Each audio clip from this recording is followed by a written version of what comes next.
The first words out of his mouth weren't hello, they were an order. You will come to your brother's wedding. We need to look like a perfect family. I didn't flinch. I let the demand sit between us like a loaded gun. No. The silence on the line sharpened. Then his voice dropped to the tone he always used when he thought he had power over me. If you don't come, don't expect a dime when I'm gone. And I almost laughed, because after all these years, they still thought money was the chain around my neck. They had no idea. I grew up invisible. Every achievement, every medal, every ribbon I fought for, it barely registered.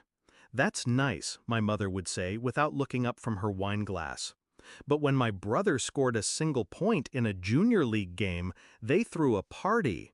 Photos on the mantle, champagne in the fridge, laughter that carried into the night. I told myself it didn't matter, that if I just kept working, they'd notice me, love me. But the years passed. My efforts turned to ash in their hands. So one night I packed my bags. No dramatic goodbye, no slammed doors, just silence. I moved states away. I waited. Weeks turned to months, months to years. Not one call, not one message asking where I'd gone. That was when I knew. I wasn't a child to them. I was a placeholder, background noise. But in silence, I found strength. I poured everything they ignored into myself. Long nights, brutal work, ruthless decisions. Startups that failed, investments that hit, calculated risks that built into an empire. I didn't just survive, I thrived, quietly, invisibly. My net worth grew past theirs, past my brother's, past everything they thought mattered. But I never told them. To them, I was still the forgotten child, the failure, the one who never quite measured up. And I let them believe it, because hidden power is sharper than any weapon. Then the wedding invitations went out. My name wasn't on the list. I wasn't surprised. But then the call came. Not out of love, not out of guilt, out of need. They wanted me there, not as family, but as furniture, a smiling extra in their perfect photograph. I refused. That's when my father unleashed his threat. Disinheritance, legacy, shame. All the words he thought would break me. I didn't raise my voice. I didn't argue. Do what you want, I said. I don't need your money. For the first time in my life, I heard him hesitate. But I wasn't finished. They wanted a performance.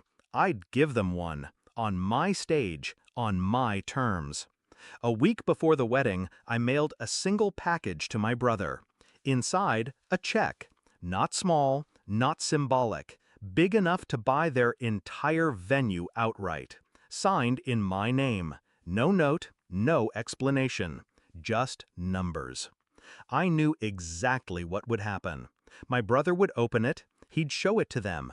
My parents' faces would collapse under the weight of reality. The child they ignored, the one they dismissed, the one they threatened, had outbuilt them, out-earned them, outlasted them, all without their help. The day of the wedding, I wasn't there, but I can imagine the scene. My father, stiff in his tuxedo, trying to force a smile while whispers ripple through the crowd. Guests asking about the absent sibling, the mysterious check, the imbalance that couldn't be ignored. My mother, smile frozen, glass shaking in her hand. And my brother, the golden child, standing at the altar while the shadow of the forgotten one stretched long across his perfect day. That was my revenge. Not yelling, not fighting, not begging for a seat at their table. No, I built a higher table, and they weren't invited. Later that night, my phone buzzed again. My mother's voice, low, almost broken. "We didn't know. We didn't realize. Please come back." Her words would have gutted me once, but now they were just echoes. "You didn't notice when I left," I said. "You didn't notice when I built everything without you. Now you notice? Too late."